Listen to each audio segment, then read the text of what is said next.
मित्रों, वकालत YouTube channel पर आपका स्वागत है। सबसे पहले हमने आर्टिकल 14, 18 तक पढ़े, फिर 19 पढ़ा, फिर 20 पढ़ा, फिर 21 का पार्ट 1 पढ़ाया। मैं 21 को पार्ट के हिसाब से पढ़ा रहा हूँ। अब पार्ट 2 आज लेता हूँ मैं इसका, right to life and personal liberty. इसमें क्या है? Virginity test violates right of privacy.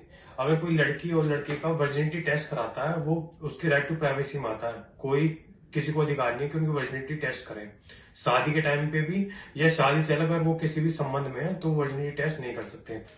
दूसरा है right to privacy and surveillance. अगर किसी का फोन पुलिस वाले सर्विलांस पे लगा देते हैं तो राइट टू प्राइवेसी का हनन है। वो तभी लगा सकते हैं अगर वो क्रिमिनल रिकॉर्ड हो, हैबिचुअल ऑफेंडर हो और लगातार क्राइम करता आ रहा हो, तभी उसके सर्विलांस पे फोन लगा सकते हैं। इसके अलावा नहीं लगा सकते। किसी का फोन चोरी हो गया हो तभी लगा सकते हैं। ये राइट टू प्राइवेसी के अगेंस्ट अगर ऐसे कोई करता है तो पुलिस वाले राइट टू प्राइवेसी का हनन कर रहे हैं। तीसरा है divorce petition, husband wife tapping conversation violets privacy.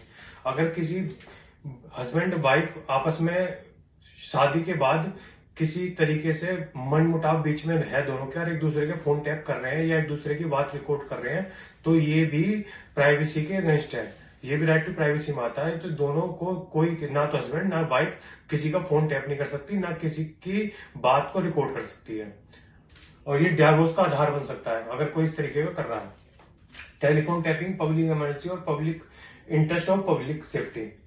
Telephone tapping तभी की जा सकती है जब वो पब्लिक इमरजेंसी हो और इंटरेस्ट ऑफ पब्लिक सेफ्टी के इंटरेस्ट में हो, तभी टेलीफोन टैपिंग करी जा सकती है किसी व्यक्ति की। इसके अलावा टेलीफोन टैपिंग नहीं की जा सकती, या वो हैबिचुअल ऑफेंडर हो तब की जा सकती है। Personal liberty includes right of women to produce child and refuse to participate sexual intercourse. ये एक औरत का अधिकार है। अगर कोई हस्बैंड है अपनी वाइफ से जबरदस्ती कर रहा है सेक्स करने के लिए, तो वो उसको वहीं पर रोक सकती है। वो उसका पर्सनल लिबर्टी है, पर्सनल उसका अधिकार है कि वो उसको वहीं मना कर सकती है, और बच्चा पैदा करने के लिए भी मना कर सकती है।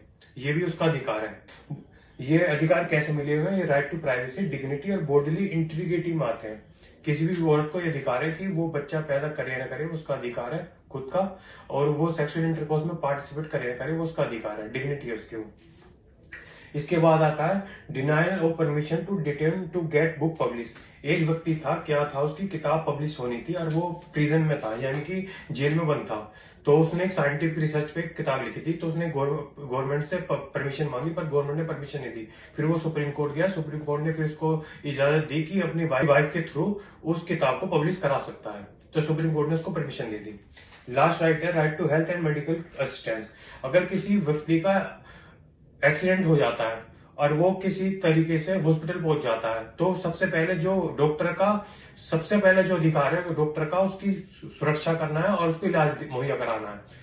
अगर वो उसका इलाज मुहैया नहीं करा रहा है और उसको साथ में ये कह रहा है कि तुम पहले पुलिस की फॉर्मेलिटी पूरी करो, मैं इलाज नहीं करता, वो उसके राइट के खिलाफ है।